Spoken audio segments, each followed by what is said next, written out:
안녕하세요. 저는 올해 39살이 된 박유리라고 합니다.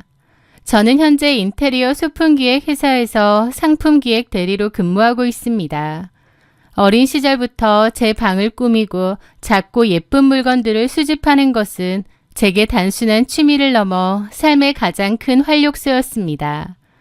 대학에서 관련 전공을 공부하고 지금의 회사에 입사했을 때 저는 제가 좋아하는 일을 직업으로 삼을 수 있다는 사실에 무척이나 감사하며 살았습니다. 직업이 이렇다 보니 저는 자연스럽게 저희 회사에서 출시되는 신제품들이나 시즌 기획 상품들을 제 사비로 종종 구매하곤 했습니다. 뿐만 아니라 주말이면 남편과 함께 벼룩시장이나 숨겨진 빈티지 소품숍을 찾아다녔고 해외 출장을 가거나 개인적인 여행을 갈 때면 남들이 다 가는 유명 관광지보다는 골목에 있는 로컬 인테리어 숍을 뒤져 독특하고 아름다운 소품들을 사 모으는 것이 저의 큰 즐거움이었습니다. 그렇게 하나둘 정성스럽게 모은 소품들로 꾸며진 저희 집은 저에게 가장 편안하고 완벽한 안식처였죠. 가끔 저희 집에 놀러오는 직장 동료들이나 친구들은 집이 무슨 인테리어 잡지에 나오는 스튜디오 같다며 탐나고 예쁜 물건들이 많다고 감탄을 아끼지 않았죠. 그래서 저는 저희 집에 방문한 지인들이 특정 소품을 보고 좋아할 때면 종종 주기도 해요. 하지만 그것은 어디까지나 제 자발적인 마음에서 우러나온 선물일 때의 이야기입니다. 주인의 허락도 없이 남의 소중한 공간에 들어와 물건을 야금야금 훔쳐가는 것은 선물이 아니라 엄연한 범죄이자 도둑질이니까요. 그리고 믿기지 않게도 제 소중한 소품들을 제 등 뒤에서 뻔뻔하게 훔쳐가던 도둑은 멀리 있지 않았습니다. 바로 제 남편의 여동생, 제게는 손아래 시누이인 이현정이 그랬거든요. 제 남편 이종우와 저는 동갑내기였습니다. 남편과 연애를 할 때만 해도 저는 그가 무난하고 다정한 사람이라고 생각했어요. 그런데 결혼을 준비하며 시댁의 분위기를 알게 되었는데 남편에게는 무려 10살이나 어린 막둥이 시누이 이현정이 있었거든요. 시부모님이 마흔에 힘들게 얻은 늦둥이 딸이라 그런지 그야말로 땅에 발도 닿지 않게 애지중지하며 키우셨다고 하더군요. 집안 형편은 평범한 편인데도 신우가 하고 싶다고 하면 없는 돈을 만들어서라도 승마니 골프니 다 시켜주셨다고 합니다. 원하는 메이커 옷부터 고액 과외까지 부족함 없이 누리고 자란 것이죠. 가족들이 다 오냐오냐 하는 상황이다 보니 시누이는 굉장히 이기적이고 버릇이 없었습니다. 제가 남편과 결혼을 전제로 교제하며 처음 시댁 식구들에게 인사를 드리러 갔던 날, 당시 20대 초반의 대학생이었던 시누이는 새언니가 될 사람인 저를 위아래로 훑어보더니 대뜸 반말을 하면서 이런저런 말을 하는 거예요. 초면이고 나이 차이도 꽤 나는데 다짜고짜 반말을 하고 무례한 질문을 하니 너무 당황했죠. 그런데 황당한 건 그 기가 막힌 상황에서도 시부모님이나 남편 중 누구 하나 버릇없는 막내딸의 행동을 제지하거나 나무라는 사람이 없다는 것이었습니다. 우리 현정이 워낙 부침성 좋고 기염받는 성격이라 그런지 새언니한테도 스스럼 없이 잘하네. 그러시는 겁니다. 어린애면 이해라도 하지 20살 넘어 성인인데 초면인 새언니한테 반말 찍찍. 이게 무슨 부침성 좋고 귀염받는 성격인가요? 그냥 싸가지가 없는 거죠. 심지어 제 남편도 그런 동생이 마냥 귀엽다는 듯 보는 겁니다. 도저히 그 집안 분위기가 이해가 안 돼서 집으로 돌아오는 길에 남편에게 물었습니다. 종우씨, 왜 종우씨 동생 나한테 반말을 하는 거야? 아무리 막내라지만 이제 성인인데 윗사람에게 최소한의 예의는 지켜야 하는 거 아니야? 게다가 어머님 아버님도 그걸 가만히 두던데? 제 불만의 남편은 그게 뭐가 문제냐는 표정을 짓더라고요. 현정이가 자기랑 친해지고 싶어서 그래. 아기가 있어서 그런 건 아니니까 이쁘게 봐줘. 아니, 아기가 문제가 아니라 예의 문제잖아. 나이 차이도 많이 나고 그냥 애야. 나한테 하는 게 버릇이 돼서 그런가 봐. 나쁜 애는 아니니까 이해해줘. 그러는데 저도 더 이상 말을 잇지 못했습니다. 남편에겐 동생인데 계속 뭐라고 할 수도 없고요. 그렇다 보니 저는 시누이가 썩 달갑지도 좋아지지도 않았습니다. 별로 결이 맞지 않았기에 적당한 거리를 두며 지내자 그렇게 마음먹었죠. 사실 시누이가 중고등학생일 때 어머님이 정말 뒷바라지 많이 해주셨다고 하거든요. 형편도 안 되는데 해외여행 캠프를 보내기도 하고 전폭적인 지원을 해주었답니다. 그리고 중학교 때까진 공부도 곧잘했대요. 그래서 치대를 가네 한의대를 가네 그런 소리도 많이 나왔답니다. 하지만 수능 성적표가 나오고 대학 입시 결과가 발표되었을 때 치대나 한의대는커녕 인서울 끝자락의 대학조차 합격하지 못했다고 하더라고요. 결국 시누이는 지방에 있는 국립대 비인기 학과에 입학을 했죠. 뭐 다니면서 편입을 하네 어쩌네 했지만 결국은 계속 다녔고요. 어쨌든 시누이는 지방에서 대학을 다녔기 때문에 주로 방학만 올라왔습니다. 방학이 되면 본가로 올라왔는데 문제는 저희 집도 자주 오는 것이었어요. 저희 집이 새로 이사를 갔는데 시댁 사는 아파트 바로 옆 아파트거든요. 방학 때 올라오면 무슨 약속도 없고 친구도 없는지 허구한 날 집에 있고 저희 집에도 자주 놀러 오는 겁니다. 당시 저는 2살밖에 안 된 어린 아들을 키우며 직장 생활을 병행하고 있었는데요. 회사 측의 배려로 단축 근무를 신청하여 오후 4시에 퇴근을 하긴 했지만 퇴근하자마자 어린이집으로 달려가 아이를 하원시키고 집으로 돌아오면 몸은 이미 천근만근이었습니다. 아이와 놀아주고 저녁 준비도 해야 하고 틈틈이 밀린 집안일도 해야 했죠. 그런데 눈치가 없는 건지 시누이는 하루가 멀다 하고 저희 집에 불쑥불쑥 오는 거예요. 태연니 나왔어. 배고파. 집에 먹을 것 좀 있나? 그렇게 들어온 시누이는 자기 집처럼 냉장고부터 뒤지는 거예요. 말은 저를 위해서 조카바주러 온다는데 사실상 저희 아이랑은 5분 이상 놀아주면 끝입니다. 그런데 가장 견디기 힘들었던 건 제 소중한 인테리어 소품들을 지적하는 것이었죠. 한정판 피규어들을 가자 부스러기가 묻은 손으로 덥석덥석 집어들질 않나, 함부로 만지질 않나, 여간 신경 쓰이는 게 아니었습니다.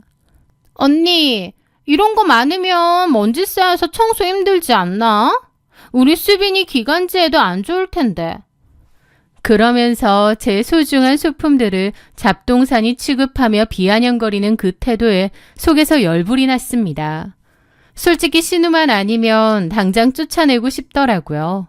하지만 남편은 방학 때만 잠깐 오는 거니까 이해 좀 해주라고 저를 달랬고 저도 너무 예민하게 굴고 싶진 않아서 늘 속으로 삭혔습니다. 그래, 어차피 1~2달 뒤면 개강해서 다시 내려갈 테니까 가족끼리 얼굴 붉혀서 뭐 하겠어. 내가 참자. 그렇게 마인드 컨트롤을 하며 위태로운 평화를 유지하고 있었던 거죠. 그런데 그의 여름방학이 끝나갈 무렵 뭔가 이상하더라고요. 저희 집에 물론 소품들이나 물건들이 많긴 한데 그래도 대략은 저도 기억을 하거든요. 그런데 제가 예전에 유럽 여행 갔을 때 벼룩시장에서 거금을 주고 사온 빈티지 탁상시계가 온데간데 없이 사라진 겁니다. 어느 순간부터 안 보이더라고요. 내가 청소하다가 치웠나? 처음에는 대수롭지 않게 생각했습니다. 그런데 집안을 아무리 뒤져도 그 시계는 나오지 않더라고요. 그러면서 다른 소품들도 하나둘 점검해 보았는데 물건이 많이 사라진 거예요. 친한 동료에게 결혼 선물로 받아 아껴두었던 고급 브랜드의 디퓨저 세트도 안 보이고 직구로 구했던 한정판 머그컵 2개도 없어졌죠. 도둑이 들었다고 하기엔 귀금속이나 현금은 그대로였고 인테리어 소품들만 사라져 있었던 겁니다. 당황한 저는 퇴근한 남편을 붙잡고 물었습니다. 하지만 남편은 무심하게 말하더라고요. 집에 소품이 워낙 많으니까 어디 구석에 처박아두고 까먹은 거 아니야? 아니면 당신 친구들 왔을 때 공짜로 줘버렸을지도 모르고. 남편의 핀잔에 저는 할 말을 잃었습니다. 제가 아무리 물건을 잘 퍼준다고 한들 제가 각별히 아끼는 소품이나 미개봉 선물까지 남에게 줬을 리는 만무했으니까요. 내가 아이 낳고 건망증이 심해져서 잊어버렸나?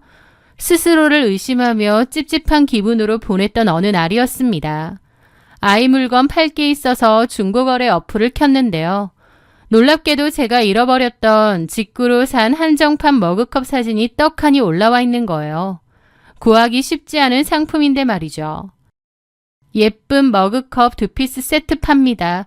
장식장에만 넣어둬서 상태 최상이고 구하기 힘든 매물입니다. 내고 사절. 사진 속 머그컵은 분명 제 것이었습니다. 손잡이 부분에 아주 미세하게 스크래치가 나 있어서 유성 마커로 살짝 덧칠을 해두었던 그 흔적까지 똑같았으니까요. 저는 떨리는 손으로 그 판매자의 프로필을 클릭하여 판매자가 올린 다른 상품 보기를 눌렀습니다. 그리고 기함했죠. 판매자의 목록에는 제가 잃어버렸던 탁상시계, 디퓨저 세트, 그리고 잃어버린지도 몰랐던 가죽 파우치, 화장품, 수입 화병 등 무려 10개가 넘는 제 물건들이 올라와 있는 거예요. 그런데 사진의 배경으로 찍힌 방바닥의 장판 색깔과 몰딩이 낯이 익었습니다. 바로 저희 시댁의 거실 바닥이었죠. 그제야 알겠더라고요. 이 모든 짓을 신우이가 했다는 것을요. 너무 기가 막히더라고요. 저는 당장 신우이에게 전화를 걸어 쌍욕을 퍼부으려다 참았습니다. 그리고 신우이가 올린 탁상시계 판매글에 채팅을 걸었습니다. 안녕하세요. 구매하고 싶은데 제가 구매할 수 있을까요? 몇 분 지나지 않아 답변이 왔습니다. 네, 가능합니다. 상태 좋아요. 집 앞으로 비대면 거래할게요. 주소랑 입금 계좌번호 알려주시겠어요?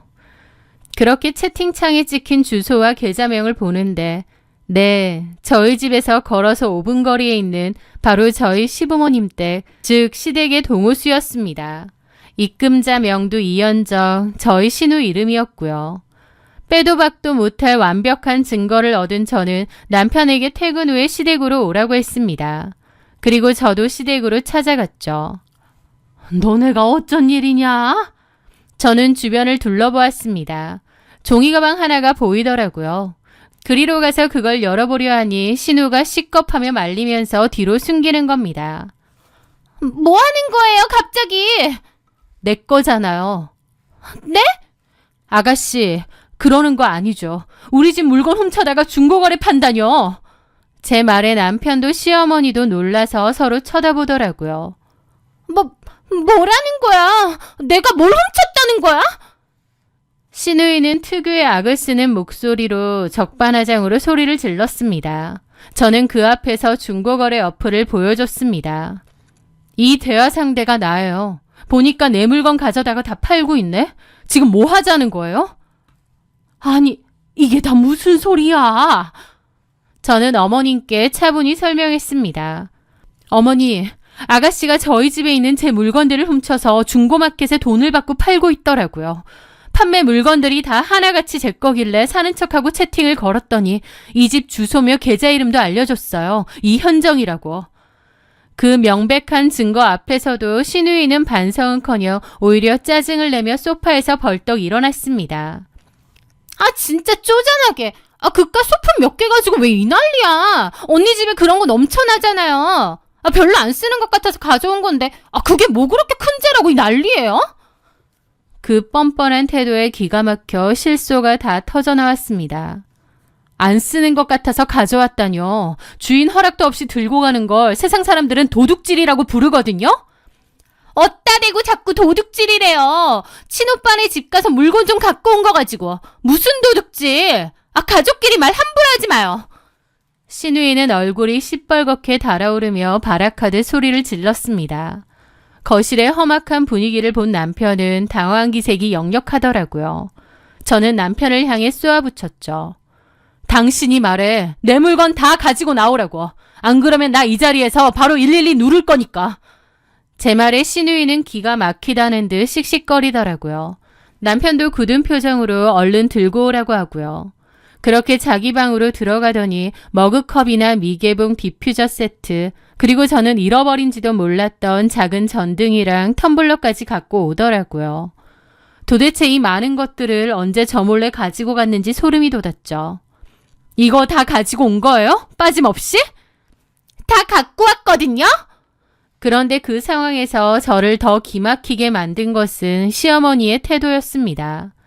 자기 딸이 며느리 물건 훔쳐다 몰래 팔았으면 엄마 입장에서 미안하고 민망해야 될 일 아닌가요? 오히려 저를 향해 역정을 내시는 거예요. 유리야, 아무리 그래도 그렇지 신우 도둑 취급하면서 이렇게 몰아세우는 건 좀 심한 거 아니니? 가족끼리 어떻게 도둑질이니 뭐니 그런 험한 말을 입에 담어. 우리 현정이가 아직 어려서 물건이 예뻐 보이니까 철없이 한 짓을 가지고 경찰을 부르네 마네. 너 참 정없다. 잘못을 저지른 건 신우이인데 오히려 제 말투와 태도를 지적하며 저를 매정한 사람으로 몰아가는데 입이 다물어지지 않더라고요. 남편이라도 제대로 상황을 정리해 주길 바랬지만 남편은 동생에게 야, 너 앞으로 새언니 물건 허락 없이 가져오지 마. 말하면 새언니가 줄 수도 있는데 왜 함부로 그래? 라며 하나만한 핀잔 하나 하고 말더라고요. 시어머니는 남편에게 아휴, 됐다. 물건 돌려줬으면 그만이니까 이제 그만 돌아가라. 이게 뭐라고 이렇게 떠들썩하게. 라며 저희를 등 떠밀듯 내쫓는 거예요. 그 말도 안 되는 태도에 저도 화가 머리 끝까지 나서 뒤도 돌아보지 않고 시댁을 빠져나왔습니다. 남편과 함께 집으로 돌아오는데 숨막히는 정적이 가득했죠. 저는 남편이라도 미안하다 어쩐다 할 줄 알았는데 그런 말도 없는 거예요. 저는 집에 도착하자마자 남편에게 터져나오는 분노를 쏟아냈습니다. 당신 가족들 도대체 왜 그래? 남의 집에 들어와서 함부로 물건 들고 가고 그걸 중고로 팔아먹기까지 했는데 어떻게 제대로 된 사과 한마디가 없어? 그리고 당신은 그 상황에서 내 편을 들어주지는 못할 망정 그냥 꿀먹은 벙어리처럼 서 있어? 그러자 남편은 오히려 미간을 찌푸리며 제게 화를 내기 시작했습니다. 너도 적당히 좀 해. 현정이가 잘못한 건 맞는데 당신도 굳이 엄마 앞에서 현정이한테 도둑년이니 뭐니 막말을 퍼부었어야 했어?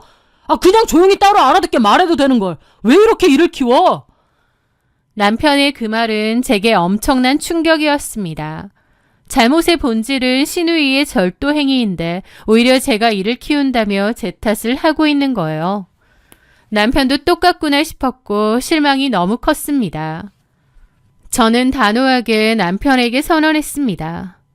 앞으로 당신 동생 우리 집에 한 발짝도 못 들이게 할 거야. 방학 때 올라와도 절대 우리 집에 오지 말라 그래. 제 단호한 태도에 남편은 입을 꾹 다물었고 이 사실을 전해 들은 시어머니는 제게 전화를 걸어 오빠 집에 동생이 놀러 가는 것도 맘대로 못하게 해? 그 집이 네 집이니? 너 아주 집안에 상전처럼 구는구나. 라며 비아냥거리셨습니다. 그러면서 시어머니와의 사이도 걷잡을 수 없이 틀어졌지만 저는 제 공간과 정신적 평화를 지키기 위해 그 스트레스를 묵묵히 감내했습니다. 그렇게 불편한 시간이 또다시 반년 정도 흘렀을 무렵이었습니다. 신우의 겨울방학 시즌이긴 했지만 저희 집엔 오지 못했죠. 그런데 안방 장식장을 정리하던 저는 등골이 서늘해진 것을 느꼈습니다. 또 화병이나 트레이 등의 고가 브랜드 제품들이 사라져 있는 거예요. 시누이의 출입을 금지한 이유였는데 설마 싶더라고요. 일단 남편에게 전화를 걸어 물었습니다. 혹시 내가 출근한 사이에 아가씨 우리 집에 온 적 있어? 우리 집 현관 비번 가르쳐줬다던가. 내 화병이랑 트레이가 또 없어졌어. 남편은 펄쩍 뛰며 부인했습니다.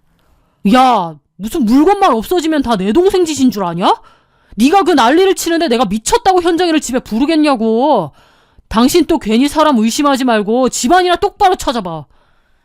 하지만 저는 혹시나 하는 마음에 예전에 거래를 했던 그 중고거래 어플에 들어가 신우이의 계정을 확인해 보았습니다. 하지만 최근 게시물도 없었고 제 거랑 비슷한 게시물도 없더라고요. 이번엔 신우가 아닌가? 내가 뭘 착각했나? 그렇게 찜찜한 마음으로 인터넷을 뒤지던 저는 혹시나 하는 심정으로 동네 지역 주민들이 모여있는 맘카페의 벼룩시장 게시판을 검색해 보았습니다. 그리고 그곳에서 경악을 금치 못했어요. 맘카페 벼룩시장 게시판에 버젓이 제 물건들이 매물로 올라와 있었거든요. 의심할 여지 없이 또 신우이 이현정이었습니다. 중고거래 어플에서 저에게 꼬리를 밟히자 이번에는 동네 맘카페에서 제 물건들을 올리고 있었던 거예요. 도대체 어떻게 들어온 걸까 싶었는데 그것도 나중에 알게 된 거지만 전에 시어머니가 반찬 때문에 비번을 알려달라고 한 적이 있습니다. 그때 알려드렸는데 그걸 신우가 물어보고 안 거더라고요. 진짜 미친 거 아닌가 싶더라고요. 그 난리가 났는데 또 제 물건을 훔쳐서 팔다뇨. 이쯤 되면 무슨 병 아닌가 싶더라고요. 저는 즉시 도어락 비밀번호를 바꾸어버리고 퇴근한 남편을 붙잡아 따졌습니다. 남편도 맘카페에 올라온 사진을 보더니 그제야 사태의 심각성을 인지한 듯 말을 더듬더라고요. 이번에는 저도 그냥 넘어갈 생각이 없었습니다. 그 길로 남편을 끌고 다시 시댁으로 쳐들어갔죠. 그렇게 시댁에 도착해 신우이를 몰아세웠습니다. 남편이 왜 자꾸 물건을 훔쳐서 파느냐, 돈이 필요해서 그러느냐 물었습니다. 그랬더니 신우가 한다는 말이 대학교 다니면서 알게 된 남자랑 사귀는 사이였는데 말은 음악하는 사람이라는데 사실상 제대로 된 직업 없이 빈둥거리는 백수 같더라고요. 하여튼 그 남자에게 푹 빠진 신우가 그 남자친구에게 용돈도 주고 학원 비용도 주고 데이트 비용도 전적으로 감당하고 있었던 것입니다. 시부모님에게 받는 용돈만으로는 그 비용을 충당할 수 없었고 그렇다고 알바는 죽어도 못하겠으니 바로 돈이 될 만한 제 물건들을 야금야금 훔쳐다 파는 것이었어요. 제 소품들이 대부분 비싼 브랜드랑 희귀한 제품들이라 중고시장에서 꽤 높은 가격에 잘 팔리니까요. 저는 어머님께 말했습니다. 어머니, 아가씨가 어떤 이유로 제 물건을 훔쳤던지 이번에는 그냥 못 넘어갑니다. 돈 저한테 변상하세요. 안 그러면 저 진짜로 절도죄로 고소할 거니까. 그러자 시어머니는 또다시 제 말에 노발대발했습니다. 어린 신우이가 철딱선이 없는 짓 좀 한 거 가지고 절도죄? 그냥 가족끼리 귀여운 해프닝으로 웃어넘길 줄도 알아야지. 도둑질을 귀여운 해프닝으로 치부하다니 어처구니가 없었죠. 저 역시 한치도 물러서지 않고 언성을 높였습니다. 어머님은 이게 진짜 귀여우세요? 남의 집 무단 침입해서 도둑질한 게 귀여우시냐고요? 어머님이 그렇게 오냐오냐 키우시니까 아가씨가 저 모양 저 꼴이 된 겁니다. 당장 그 물건들 맘카페에 판 돈 150만 원 내놓으세요. 안 주시면 저 당장 경찰서 갑니다. 그런데 남편도 저보고 그만하라고 자꾸 말리는 거예요. 뭘 그만해? 당신이 줄 거야? 제 완강한 태도에 시어머니는 얼굴이 불그락 푸르락해지더니 방에 들어가 현금 뭉치를 꺼내와 제 발밑에 툭 던졌습니다. 야, 가져가라. 며느리년이 독이 올라서 기어코 시부모한테 돈을 받아가네. 너같이 피도 눈물도 없고 돈만 밝히는 애가 우리 좋은 짝이라니. 내가 아주 결혼을 잘못 시켜도 한참 잘못 시켰다. 저는 바닥에 떨어진 돈을 주워 지갑에 넣고 뒤도 돌아보지 않고 나왔습니다. 그렇게 집으로 돌아온 후 남편과의 갈등은 극에 달했습니다. 남편은 제가 시부모님 앞에 끝내 돈을 받아낸 것에 대해 격분하며 소리를 질렀습니다. 너는 꼭 그렇게까지 해야 속이 시원하냐? 우리 가족을 범죄자 취급해야 직성이 풀리냐고. 네가 그렇게 잘났어? 당신 동생도 이렇게 해야 정신 차려. 어디 남의 물건을 함부로 훔쳐다가 팔아? 너도 그거 감싸는 게 동생 위한 거 아니야. 그리고 마누라는 안 보이니? 팔이 안으로 굽어도 정도가 있지. 어떻게 넌 끝까지 네 가족 편만 들어? 결국 우리는 그날 밤 온 집안이 떠나가라 대판 싸웠고 그 일은 우리 부부 사이를 돌이킬 수 없는 파국으로 몰고 가는 계기가 되었습니다. 남편은 며칠 동안 집에 들어오지 않고 시댁에서 출퇴근을 했고 저는 그런 남편에게 너무 정남이가 떨어졌죠. 남편은 그 후에 집에 돌아왔지만 거의 말도 안 하고 지낼 정도로 사이가 냉랭해졌습니다. 그런데 그 후에 시댁이 뒤집어지는 일이 있었습니다. 신우이가 제 물건을 훔쳐서 뒷바라지해가며 헌신했던 그 음악하는 남자친구. 알고 보니 아내와 자식까지 있는 유부남이었던 거예요. 그 남자의 본처가 시댁으로 상간소송 소장을 보내면서 알게 된 거죠. 그 사실을 알게 되니 정말 인간에 대한 혐오감마저 들더군요. 그런데 남편의 반응은 더 기가 막혔죠. 현정이가 뭘 알고 그랬겠어. 애가 세상 물정 모르고 너무 순진해서 그 나쁜 놈한테 속아서 이용당한 거지. 순진해서 유부남을 만났다고요? 도둑질을 하고 남의 가정을 깨놓고 순진하다는 핑계를 대는 그 소름 끼치는 모습에 진짜 상종 못할 인간들이구나 싶더라고요. 턱이나 순진하다. 남의 집 들어와서 도둑질하고 유부남이랑 눈 맞아서 상간녀 짓거리 하는 게 잘도 순진한 거겠네. 편도 들 걸 들어. 그 말에 남편은 눈이 뒤집히더니 작작 좀 하라며 쌍욕을 퍼붓는 겁니다. 남편과 연애하고 결혼하면서 그런 모습은 처음 봤어요. 남편은 욕을 하고 길길이 날뛰면서 집안에 있던 물건들을 바닥에 집어 던지기까지 했습니다. 그 모습에 저는 결심했죠. 더 이상은 못 살겠다라고요. 저는 그 길로 아이를 데리고 친정으로 가버렸고 바로 이혼을 하겠다고 통보했습니다. 남편도 바로 이혼하겠다고 나오더라고요. 사실 신우이의 도둑질과 유부남 스캔들 전에 남편과 제 사이에는 큰 문제가 없었습니다. 그런데 그 일로 너무 남편과 시댁 식구들의 밑바닥을 본 것 같고 도저히 한가족으로 못 지내겠더라고요. 그렇게 이혼 후 재산 분할을 받아낸 뒤 친정 근처에 새롭게 자리를 잡았습니다. 제가 이혼을 하게 될 줄은 몰랐는데 사람 일이라는 건 참 알 수 없구나 싶었어요. 하지만 저는 새로운 삶에 집중하며 열심히 살았습니다. 지긋지긋했던 시댁과의 인연을 끊어낸 것만으로도 속이 다 후련하더라고요. 그렇게 이혼 후에 아이 육아 때문에 엄마의 도움을 종종 받았는데요. 이혼 후 얼마 지나지 않았을 무렵에 아이를 데리러 친정집에 들어섰는데 거실이 꽤 소란스러웠습니다. 친정엄마와 가장 친한 친구분들 서너 명이 모여 다과를 나누고 계셨거든요. 제가 들어서자 아주머니들은 안타까운 시선으로 저를 바라보셨습니다. 이미 저희 엄마를 통해 제가 왜 이혼을 하게 되었는지 그 기막힌 시댁 식구들의 만행과 특히 신우이가 벌인 일에 대해서도 상세히 전해 들으셨던 모양이었죠. 엄마의 가장 친한 친구 중 한 분이셨던 정희 아줌마는 진심으로 안타까워하며 그러시더라고요. 아휴, 유리야, 고생 많았다. 네 엄마한테 이야기 다 들었어. 세상에 어쩌면 그런 미친 집구석이 다 있니? 신우이라는 애가 세연이 물건을 도둑질해서 팔아먹고 그것도 모자라 유부남이랑 바람을 피운다니. 그런 콩가루 집안하고는 잘 끝냈다 아주. 다른 아주머니들도 맞장구를 치시며 신우이와 전남편, 시어머니의 비상식적인 행동들에 대해 혀를 차셨습니다. 저는 저를 위로해 주시는 엄마 친구분들에게 감사하다고 했어요. 감사해요, 이모. 그리고 요즘 잘 지내요. 오히려 후련하기도 하고요.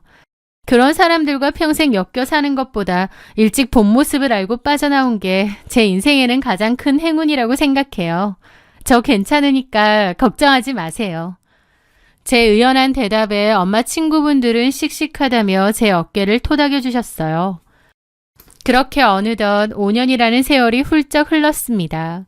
5년 동안 저는 회사에서 팀장으로 승진하며 커리어를 탄탄하게 쌓아올렸고 제 아이 역시 씩씩하고 건강한 초등학생으로 자라주었습니다. 전 남편 이종우와는 완벽한 남남으로 지냈지만 면접 교섭일만큼은 어쩔 수 없어서 매달 정해진 주말이면 약속 장소로 나가 아이를 인계해주고 다시 데려오는 의무적인 만남을 가졌습니다. 전 남편은 이혼 후 풀이 많이 죽어 있었고 만날 때마다 제 눈치를 보며 머쓱하게 인사만 건네고 아이를 데려가곤 했죠. 그런데 하루는 아이를 데려다 주러 약속 장소인 대형 쇼핑몰 1층 로비로 나갔는데 평소 혼자 나오던 전 남편의 곁에 낯익은 불청객 하나가 서 있었습니다. 바로 신우이 이현정이었습니다. 5년 만에 마주한 신우이의 모습은 꽤 많이 변해 있었습니다. 예전에 그 철없고 천박해 보이던 스타일은 온데간데 없고 값비싸 보이는 단아한 명품 원피스에 얌전한 구두를 신고 머리도 고급스럽게 세팅한 채 꼿꼿하게 서 있더라고요. 저를 발견한 신우이는 껄끄러워하는 기색 없이 특유의 오만한 미소를 지으며 제게 다가왔습니다. 잘 지내셨어요? 그 가증스러운 미소에 속이 뒤틀렸지만 애써 무시하며 남편에게 아이의 외투만 건네고 돌아서려 했습니다. 하지만 신우이는 제 앞을 가로막으며 굳이 자신의 핸드백을 열어 무언가를 꺼내더군요. 금박 장식이 된 청첩장이었죠. 저 결혼해요. 남편 될 사람은 피부과 개연이고요. 그래도 한때 가족이었는데 시간 나면 수빈이 데리고 와서 밥이나 먹고 가세요. 그래도 고모 결혼식인데 안 올 순 없잖아요? 라는데 어처구니가 없더라고요. 조건 좋은 의사 남편을 만나 떵떵거리며 살게 되었으니 이혼하고 혼자 아이를 키우는 저에게 그 알량한 승리감을 과시하고 싶었던 것이 분명했습니다. 유부남과 바람을 피우고 도둑질을 하던 과거를 완벽하게 잊었는지 끝까지 반성이라고는 모르는 모습에 헛웃음이 났습니다. 저는 청첩장을 다시 돌려주고 대답했죠. 축하는 하는데 내가 거길 갈 일은 없을 것 같네. 신랑 될 사람은 지난 과거들 다 알고 있는지 모르겠지만 알아서 잘 살아. 이제 아예 남남이니까. 제 뼈있는 일침에 신우이의 표정이 아주 잠깐 일그러졌지만 이내 코웃음을 치며 남편과 함께 아이를 데리고 사라졌습니다. 저는 그 자리에 서서 잠시 고개를 젓고는 그 결혼 소식을 머릿속에서 지워버렸어요. 그로부터 약 한 달 정도의 시간이 흐른 어느 주말이었습니다. 아침부터 분주하게 외출 준비를 하시던 엄마가 제게 다가와 부탁을 하나 하셨죠. 유리야, 너 오늘 별일 없으면 엄마 운전 좀 해줄래? 정희 아줌마 막내 아들이 오늘 호텔에서 결혼식을 올리거든. 아빠가 오늘 모임 있다는 걸 깜빡했네. 데려다 주는 김에 수빈이 데리고 호텔 뷔페나 먹고 오자. 축의금도 많이 낼 건데. 저는 당연히 모셔다 드려야겠다는 생각에 흔쾌히 알겠다고 대답했습니다. 그렇게 차를 몰고 시내의 고급 호텔 예식장으로 갔죠. 그렇게 호텔 예식장에 도착하자 로비는 화환과 하객들로 인산인해를 이루고 있었습니다. 신랑 측 혼주석에 서서 하객들을 맞이하고 계시던 정희 아줌마는 저희 엄마를 발견하고는 웃으며 달려와 두 손을 맞잡으셨죠. 왔어? 유리랑 수빈이도 같이 왔네. 와줘서 너무 고마워. 신부 대기실 가서 우리 예쁜 며느리 얼굴도 좀 보고 와. 정희 아줌마의 권유에 저는 별 생각 없이 혼자서 신부 대기실이 있는 복도로 향했습니다. 신부 대기실 문은 살짝 열려 있었는데 신부 얼굴을 본 순간 제 심장은 쿵 하고 바닥으로 곤두박질 치는 것 같았죠. 정희 아줌마가 말한 그 참하고 얌전한 며느리라고 했던 그 여자가 바로 제 전 시누이 이현정이었으니까요. 그 순간 한 달 전쯤 저한테 청첩장을 줬던 신우가 떠올랐습니다. 그런 신우가 결혼한다는 남자가 정희 아줌마의 막내 아들이라고? 어처구니가 없더라고요. 저는 신부 대기실 안으로 들어갔습니다. 사진기사가 신부님 친구분 오셨다고 하더라고요. 저를 보자 이현정은 얼굴이 굳어버리더니 코웃음 치더라고요. 뭐예요? 안 온다면서요. 저는 그 얼굴을 여유롭게 바라보며 미소를 지어 보였습니다. 착각하지 마. 너 때문에 온 거 아니야. 신부 측 부모님이 우리 엄마랑 오랫동안 친하게 지내온 친구분이시거든. 엄마 절친한 친구분 아들이 장가를 간다길래 왔는데 신부가 너일 줄은 꿈에도 상상 못했네. 제 대답에 이현정은 입이 뜨악하더라고요. 그러더니 드레스를 우겨잡고 제 쪽으로 와서 제 팔을 다급하게 붙잡는 겁니다. 저기 언니, 우리 시부모님한테는 아무 말 안 하셨죠? 제가 예전 일은 정말 잘못했어요. 그때 제가 너무 철이 없었어요. 정말 죄송했어요. 진심으로요. 눈물까지 맺힌 채 설설기며 애원하는데 그 예전에 제 물건을 훔쳐놓고도 가족끼리 무슨 도둑질이냐며 악을 쓰던 그 뻔뻔한 얼굴이 오버랩되었습니다. 저는 그녀가 잡은 제 팔을 싸늘하게 뿌리쳤습니다. 걱정 마. 나는 아무 말도 안 해. 제 말에 이현정의 얼굴에 아주 찰나의 안도감이 스쳤습니다. 하지만 저는 곧바로 그녀에게 가장 잔인한 지옥을 선사했습니다. 내가 굳이 구구절절 설명할 필요가 없거든. 왜냐고? 네 시어머니 되실 정희 아줌마는 5년 전에 내가 이혼할 때 우리 엄마한테 아주 상세하게 내 이혼 스토리 다 전해 들으셨던 분이거든. 그 순간 이현정의 눈동자는 완전히 초점을 잃어버렸습니다. 저는 서색이 된 이현정을 신부 대기실에 그대로 내버려둔 채 미련 없이 돌아나와 로비로 향했습니다. 로비에서는 저희 엄마와 정희 아줌마가 이야기를 하고 계셨어요. 엄마가 저를 발견하고는 반갑게 웃으시며 정희 아줌마에게 말씀하셨습니다. 유리야, 정희 아줌마 며느리 보고 왔니? 저는 한순간께 말했습니다. 제가 잘 아는 얼굴이더라고요. 유리가 우리 며느리를 알아? 정희 아줌마가 의아하다는 듯 고개를 갸웃거리셨습니다. 저는 차마 입이 떨어지지 않았지만 망설이며 말했죠. 제 전 시누이더라고요. 이현정. 정희 이모 며느리 될 사람이 제 전 시누일 거라고는 상상도 못했어요. 순간 저희 엄마의 얼굴은 경악을 넘어 사색이 되셨고 정희 아줌마는 너무 놀라 입을 다물지 못한 채 뒷걸음질을 치셨습니다. 뭐라고? 그게 지금 무슨 소리니? 5년 전에 네 엄마가 피눈물 흘리면서 욕했던 그 도둑질하고 상간여지 됐던 신우가 우리 며느리 현정이라고? 정희 아줌마의 목소리는 떨리고 있었습니다. 엄마 역시 충격에 말을 잇지 못하시더니 이내 정희 아줌마의 손을 부여잡고 울먹이셨습니다. 정희야 어떡하니? 그런 짐승만도 못한 집구석에 귀한 네 아들을 어떻게 장가를 보내? 아휴, 이럴 줄 알았으면 미리 좀 볼 걸 그랬다. 결혼식 시작을 불과 20분 남겨둔 시점이었습니다. 예식을 당장 취소할 수는 없는 노릇이었기에 일단 결혼식은 진행되었습니다. 하지만 혼주석에 앉은 정희 아줌마는 식이 진행되는 내내 단 한 번도 신부 측을 쳐다보지 않은 채 눈물만 흘리셨고 하객들도 웅성거렸죠. 그로부터 몇 주 뒤 엄마를 통해 후일담을 전해 들었는데 결혼식 끝나고 곧바로 신혼집에서 이현정의 짐을 모두 빼버리고 파혼을 통보했다고 합니다. 다행히 혼인신고는 이루어지지 않았대요. 아무리 결혼식까지 올렸다지만 귀한 아들을 도둑질에 상간여기까지 한 이현정과 결혼시킬 수는 없으셨겠죠. 이현정은 파혼당하고 완전 폐인처럼 산다고 하고 그날 온 하객들 사이에서도 신랑 어머니가 운 이유와 파혼 사유가 다 소문이 났다고 하더라고요. 전 시댁 식구들도 전 남편도 다 얼굴을 들고 다니기 부끄러울 정도였죠. 세상에 비밀은 없고 내가 남의 가슴에 꽂은 비수는 반드시 더 크고 날카로운 부메랑이 되어 내 심장으로 돌아온다는 사실을 저는 이 기막힌 우연을 통해 뼈저리게 배웠습니다. 겉이 단아하고 얌전하게 바뀌면 뭐하나요? 속은 썩어 문드러져 있는데. 그건 감추고 숨긴다고 될 게 아닌 것 같습니다. 제가 남편에게 그랬죠. 네 동생을 위한다면 지금 따끔하게 혼을 내라고요. 하지만 남편도 시부모님도 신우를 나무라지 않았습니다. 오냐오냐 하고 잘못도 모른 채 해주다가 결국 이런 식으로 돌아오는 게 아닌가 싶어요. 저는 그 모습을 반면교사 삼아 저희 아들은 인성교육부터 똑바로 제대로 시키며 정직하게 키우려 합니다. 제 긴 이야기를 끝까지 들어주셔서 진심으로 감사드립니다.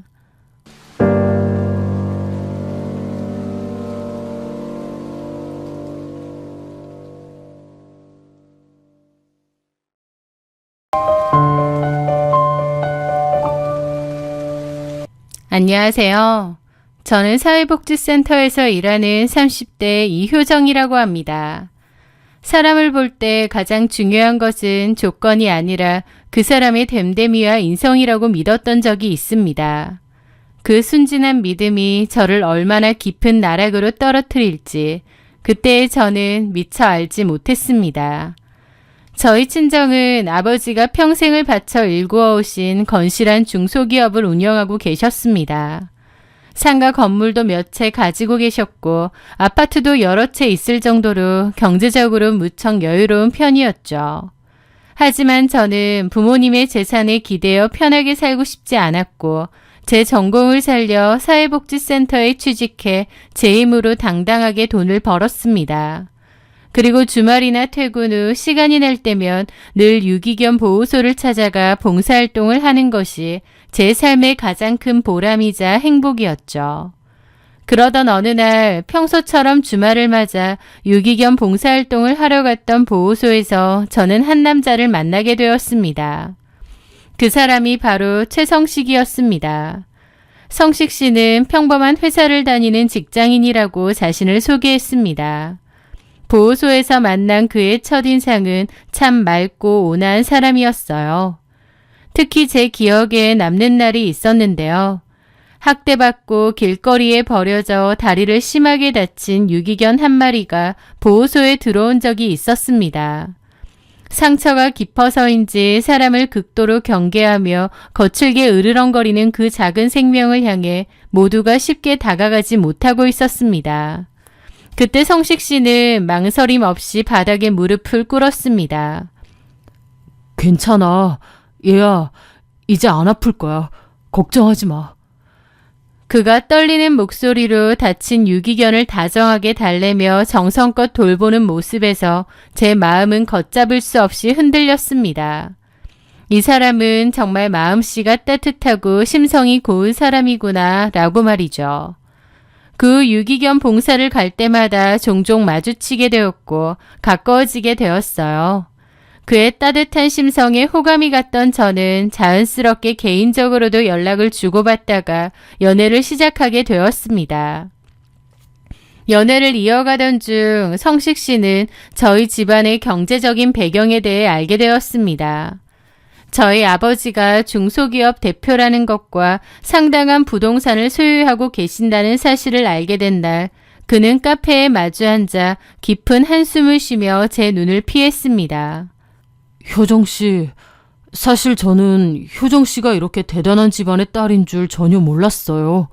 저는 그냥 평범한 직장인이고 모아둔 돈도 얼마 없는데 솔직히 너무 부담스럽네요. 내가 효정 씨 옆에 있어도 되는 자격이 있는 사람인지 모르겠어요. 그는 진심으로 제 배경을 부담스러워하는 것처럼 보였고 그 모습이 오히려 저에게는 너무나 순수하고 때묻지 않은 매력으로 다가왔습니다. 돈을 보고 접근하는 여타의 다른 남자들과는 확실히 다른 청렴하고 자존심 있는 사람이라고 철저하게 생각한 것이죠. 성식 씨, 그런 조건이 우리 사이에 뭐가 중요해요. 저는 성식 씨의 따뜻한 마음과 바른 인성을 보고 좋아하는 거예요. 그러니까 그런 서운한 소리 하지 마세요. 저는 그를 다독였고 제 확고한 태도에 그는 감동 어린 눈빛으로 제 손을 꼭 잡아주었습니다. 그렇게 저희는 주변의 축복 속에서 결혼식을 올렸고 행복한 신혼생활이 시작되는 줄 알았죠. 하지만 결혼이라는 문을 열고 들어가자마자 온화하고 따뜻할 줄 알았던 시댁 식구들의 태도는 눈에 띄게 달라지기 시작했습니다. 결혼 후부터 시어머니와 시누이 채세리는 만날 때마다 입버릇처럼 저희 친정 이야기를 꺼내며 은근한 요구를 해왔거든요. 효정아, 너희 친정은 워낙 잘 살잖니. 사돈어른 회사도 매년 번창한다면서? 아, 예. 아버지가 열심히 하시죠. 참 대단하시다. 아휴, 그나저나 나는 요즘 몸이 왜 이렇게 쑤시니? 안 아픈 데가 없다. 몸이 안 좋으세요? 한의원 가는 것도 한두 번이지. 집에 안마의자 하나 있었으면 하는데 알아보니까 비싸더라고. 한 5, 600은 그냥 줘야겠더라고. 저는 그 어머님에게 안마의자를 선물했습니다. 어머님은 몹시 기뻐하셨고 저도 좋았어요. 그런데 그때가 시작이었을까요?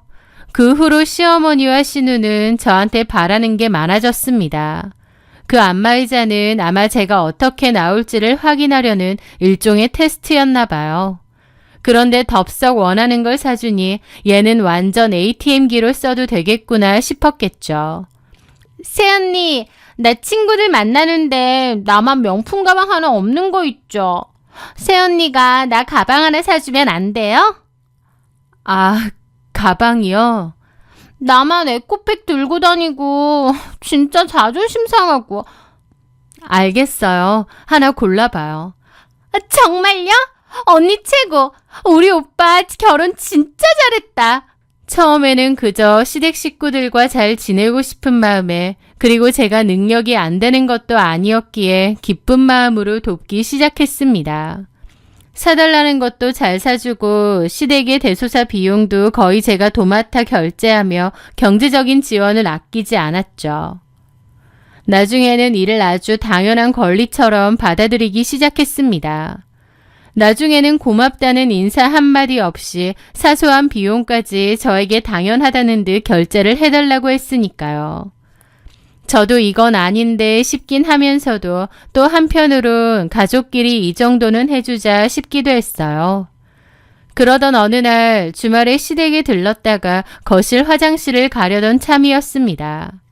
안방 문이 살짝 열려 있었고 그 안에서 시어머니와 시누이가 나누는 대화 소리가 흘러나왔는데 우연히 듣게 되었습니다. 진짜 너무 순진한 거 아니야? 우리한테는 좋은 거지만. 쉿, 목소리 낮춰. 순진에 빠졌으니까 그 덕을 우리가 보는 거지. 라는데 대화의 주어는 없었지만 제 얘기 같았습니다. 순간 머리를 세게 얻어맞은 것처럼 정신이 아득해지더라고요. 그동안 시댁 식구들을 진심으로 가족이라 생각하며 했던 제 행동들이 그들에게는 그저 순진하고 이용해 먹기 좋은 호구의 짓거리로 보였나 싶었죠. 그날 밤 저는 집으로 돌아와 남편에게 낮에 들었던 대화에 대해 넌지시 이야기를 꺼냈습니다. 제가 서운함을 토로하자 남편은 몹시 당황한 표정을 짓고 미안해했어요. 자기 엄마랑 동생이 실언을 했다며 자기가 뭐라고 하겠다고 하면서요. 저한테 거듭 사과도 했죠.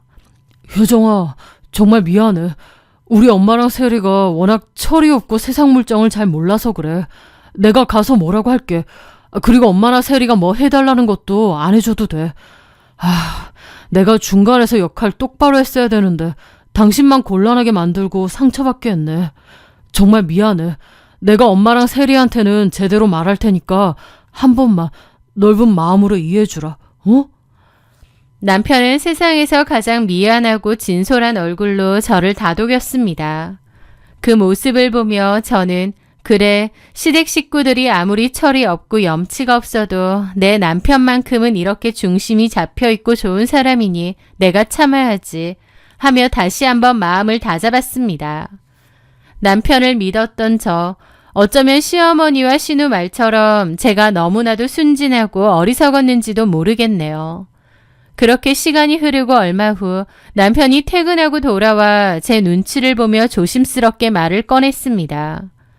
효정아, 나 지금 다니는 회사 아무래도 비전이 없는 것 같아. 매일 야근에 시달려도 월급은 제자리 걸음이고 혹시 장인어른 회사에 내가 들어가서 일 배울 수 있는 자리가 좀 있을까? 장인어른 밑에서 제대로 배워서 나중에 내가 당신이랑 장인어른께 힘이 되어드리고 싶어. 그동안 힘들게 직장 생활을 하던 남편이 안쓰러웠던 저는 다음날 곧장 친정아버지를 찾아가 부탁을 드렸습니다. 아버지는 사위의 갑작스러운 요청에 조금 당황하셨지만 딸인 저를 지극히 아끼는 마음 하나로 남편을 당신의 회사의 정직원으로 입사시켜 주셨어요. 다만 아버지는 아무리 사위라고 할지라도 회사 내의 질서와 다른 직원들의 눈이 있으니 차근차근 일을 배우는 것이 맞다고 판단하셨습니다. 그래서 아무리 사위라지만 남편에게 주신 직급은 실무자 직급이었죠. 그런데 남편은 그 사실을 알고 순간적으로 실망감이 역력한 표정을 짓는 거예요. 대리? 아버님 회사라 그래도 최소한 팀장이나 과장 자리는 주실 줄 알았는데. 평소에 다정하고 겸손하던 남편의 입에서 나온 거만하고 오만한 불평에 저는 너무 놀라 순간 아무 말도 하지 못하고 그를 쳐다보았습니다. 제가 충격받은 얼굴로 굳어버리자 남편은 아차 싶었는지 1초 만에 얼굴색을 싹 바꾸며 천연덕스럽게 억지 미소를 지었습니다. 내 말은 장인어른께서 나를 믿고 받아주신 것만으로도 너무 감사한 일이고 실무부터 열심히 배우는 게 당연하지. 나 아버님께 너무 감사해. 내일부터 정말 뼈가 부서져라 열심히 일할게. 장인어른 실망하게 안 해드릴 거야. 그는 다급하게 말을 바꾸며 제 손을 잡고 웃어 보였지만 이미 제 가슴속 깊은 곳에는 정체 모를 불길함과 찝찝함이 무겁게 가라앉기 시작했습니다. 그동안 제가 알던 순수하고 겸손했던 최성식이라는 남자의 얼굴 뒤로 아주 낯설고 탐욕스러운 모습이 보였으니까요. 그리고 그 미세한 찝찝함은 얼마 지나지 않아 제 모든 삶을 송두리째 파괴해버릴 거대한 파국의 서막이 되었습니다. 어느 날 제 차가 갑자기 고장이 나서 정비소에 맡기게 되었습니다. 출근을 해야 했는데 남편은 마침 출장 중이라 남편 차가 비었거든요. 그래서 제가 남편 차를 끌고 가게 되었죠. 그런데 가던 도중 물을 좀 쏟았고 티슈가 필요해 조수석 앞에 글러브 박스를 열었습니다. 그런데 글러브 박스 안쪽 깊숙한 곳에서 무언가 묵직한 것이 손에 닿더라고요. 꺼내보니 작은 파우치 안에 들어있는 스마트폰이었습니다. 이게 뭐지 싶었던 저는 일단 회사에 도착한 후 주차를 하고 그 핸드폰을 다시 꺼내보았습니다. 남편이 평소에 들고 다니던 핸드폰이 아니었고 처음 보는 핸드폰이었죠. 설마 폰을 2개를 쓰는 거야? 그 순간 소름이 끼치더라고요. 저는 다급히 전원 버튼을 눌러보았습니다. 그리고 이것저것 눌러보다가 갤러리 앱을 열게 되었는데요. 화면에 뜬 사진들을 확인하는 순간 숨이 턱 막히더라고요. 갤러리 안에는 제가 단 한 번도 본 적 없는 어떤 젊고 어린 여자의 사진이 수백 장 들어있었거든요. 남편이 같이 찍은 사진도 있고요. 외모가 화려하고 화장도 짓고 옷도 야시시하고 꼭 화류계 여자 느낌이 나더라고요. 어리기도 하고요. 그런데 그뿐만이 아니었습니다. 새로 지은 듯한 깔끔한 오피스텔의 내부 사진이나 새로 산 가구와 가전제품 사진들도 있는 거예요. 게다가 남편은 평소에도 서류 같은 걸 폰으로 찍어서 보관하는 버릇이 있는데요. 그 오피스텔에 관한 부동산 임대차 계약서 사진이 있는 거예요. 계약서 상의 임차인 이름에는 남편 최성식의 이름이 선명하게 적혀 있었죠.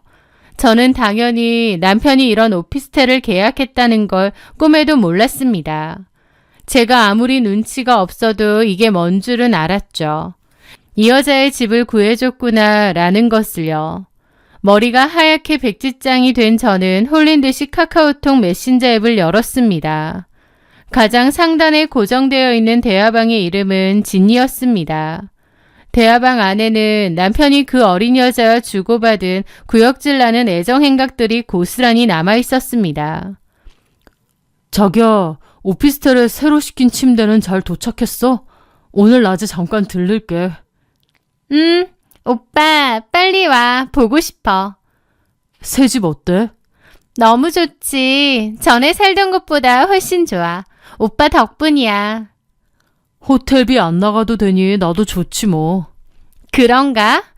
와서 침대 매트리스 괜찮은지 확인해봐. 그래야겠는데? 손이 사시나무 떨리듯 떨렸습니다.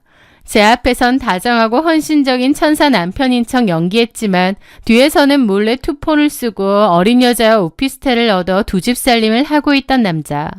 하지만 더 경악할 만한 진실은 따로 있었습니다.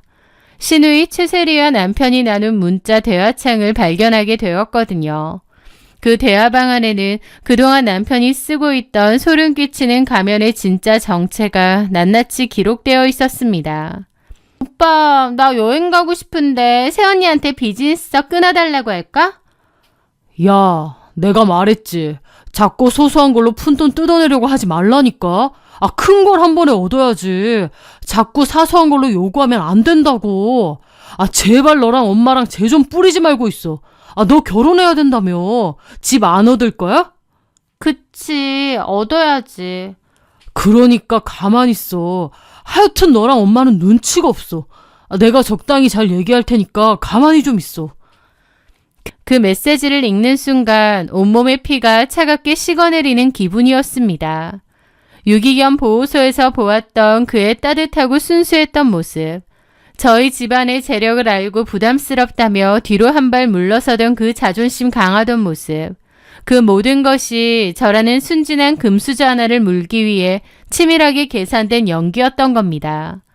신우이의 대답은 더 기가 막혔습니다. 알았어, 조심할게.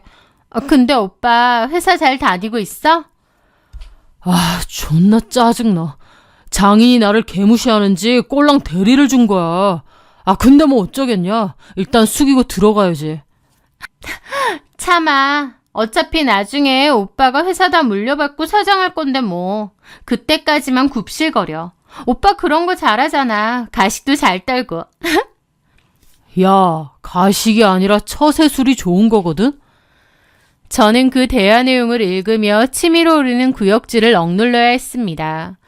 저를 사랑해서 결혼한 것이 아니라 오직 저희 아버지가 평생 피땀 흘려 일군 회사와 재산을 집어삼키기 위해 철저하게 계획적으로 접근한 모양이더군요. 시댁 식구들 전체가 저를 하나의 호구이자 먹잇감으로 보고 있었던 거죠. 게다가 나중에 따로 알아보니 남편은 저희 아버지 회사에 입사한 직후부터 교묘하게 회사의 자금을 사적으로 빼돌리고 있었습니다. 법인카드를 개인적인 유흥과 상간녀의 명품을 사는데 남용했고 서류를 조작해 회사 자금을 횡령하고 있었던 거죠. 저희 아버지가 사이라고 믿고 맡겨준 신뢰를 철저하게 뒤통수를 치며 더러운 불륜 자금으로 쓰고 있었던 거예요. 배신감이 너무 커 피눈물이 흐르는 것 같았습니다. 당장 핸드폰을 들고 남편의 회사로 쳐들어가 그 뺨을 후려치고 모든 것을 끝내고 싶었죠. 하지만 저는 입술을 꽉 깨물며 끓어오르는 분노를 이성으로 억눌렀습니다. 아니야, 지금 터트리면 안 돼. 저 교활한 뱀 같은 새끼들은 분명 어떻게든 빠져나갈 구멍을 만들 거야. 지금 당장 끝을 내는 것은 저 기생충들에게 너무 가벼운 벌이었습니다. 저는 남편의 투폰에 있는 모든 임대차 계약서, 상간녀와의 대화 내용, 불륜 사진들, 그리고 신우이와 나눈 그 소름 끼치는 계획들까지 모조리 제 핸드폰으로 전송했습니다. 그리고 그 사이 조용히 남편에 관한 뒷조사를 하면서 겉으로는 티내지 않으려 노력했죠. 모든 법적 준비, 이혼 소송과 횡령에 관한 결정적인 증거들이 완벽하게 세팅될 때까지 저는 조용히 때를 기다렸습니다.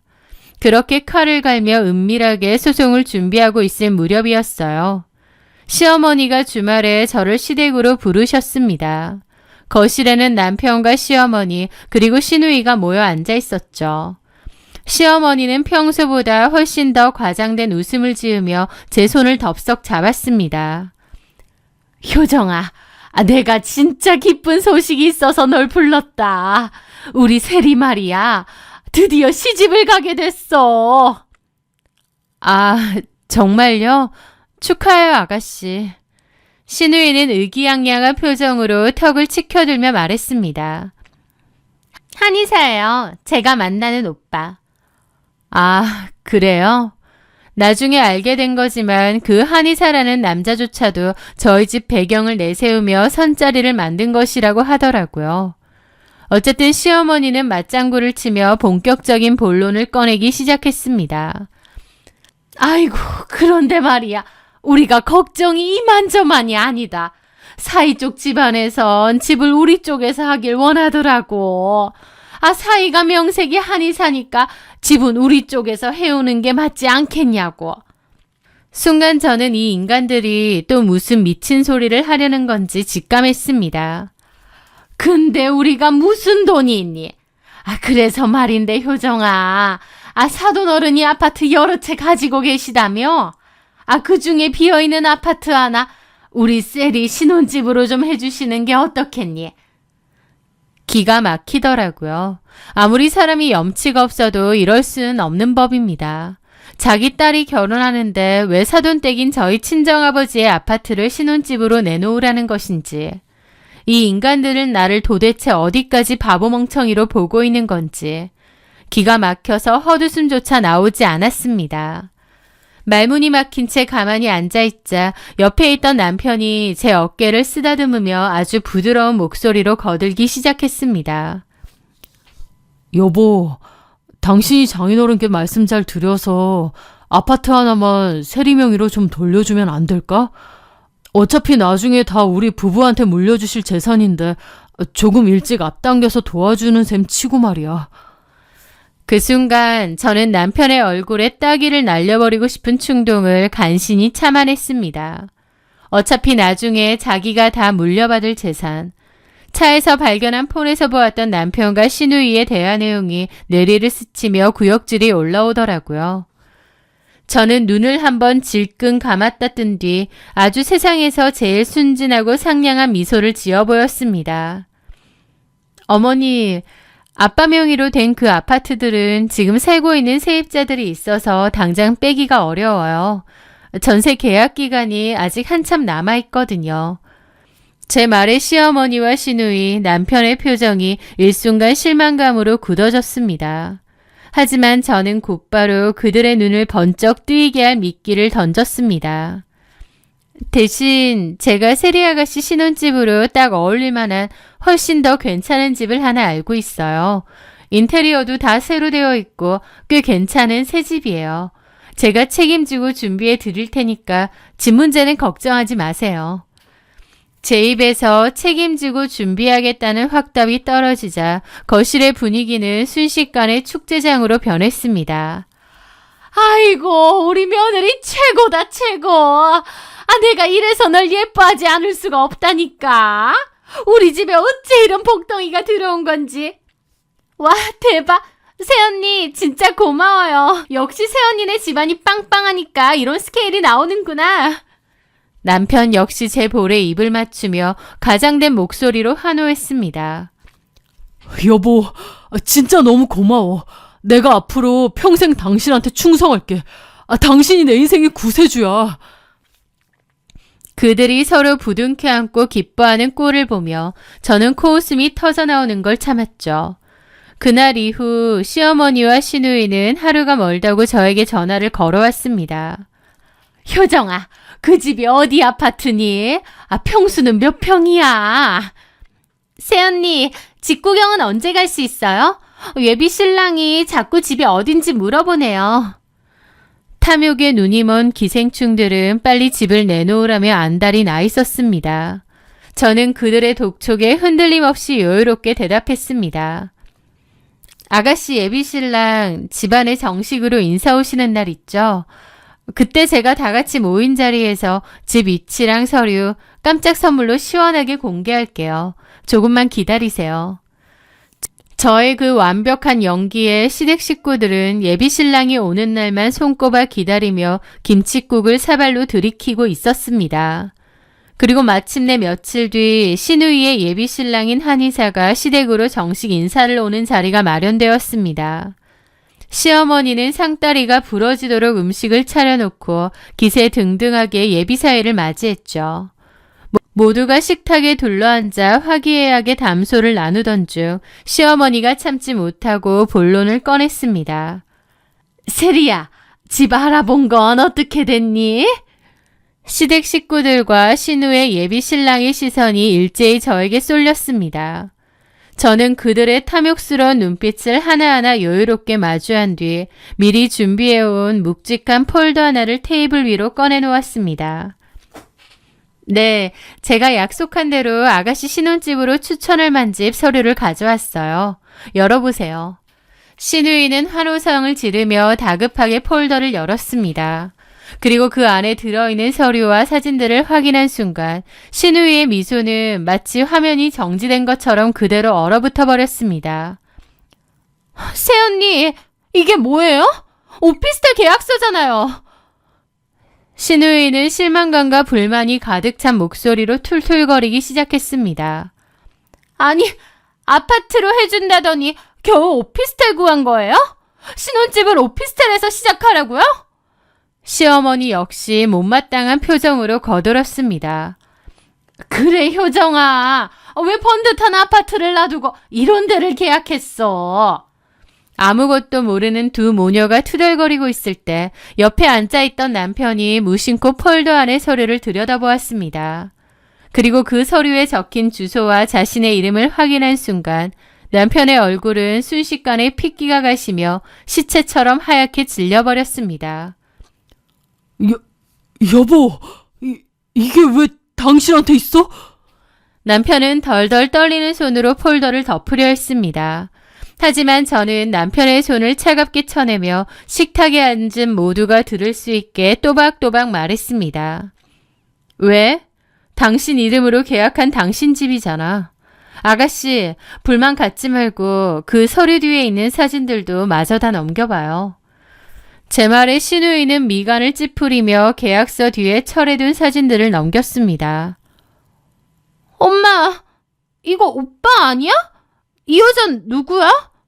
저는 남편과 그 여자 사진들도 다 넣어두었거든요.